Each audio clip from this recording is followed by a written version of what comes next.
The discussion around a claimed executive order linked to former President Donald Trump has been gaining unusual momentum, and viewers are trying to understand what is actually being said, what is speculation, and what evidence exists.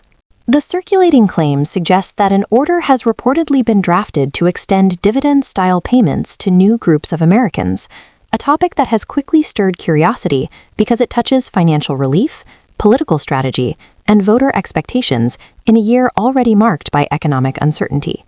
As people sift through social media posts, forwarded messages, and commentary channels, the core question remains the same. What exactly is being claimed, and why is it resonating so strongly?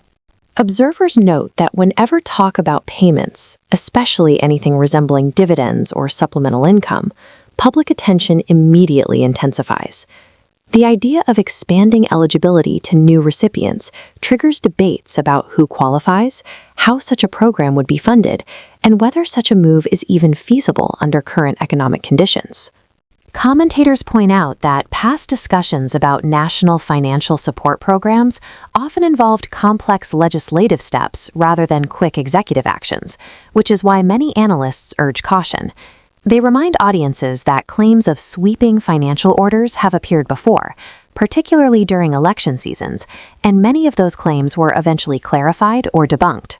Still, the reason this story continues trending is not simply because people believe it outright, but because it taps into ongoing anxieties about inflation, job stability, and the desire for more direct economic assistance. As researchers and policy watchers examine the details, they emphasize that any executive order involving nationwide payments would require extensive administrative coordination, which historically has taken months rather than days.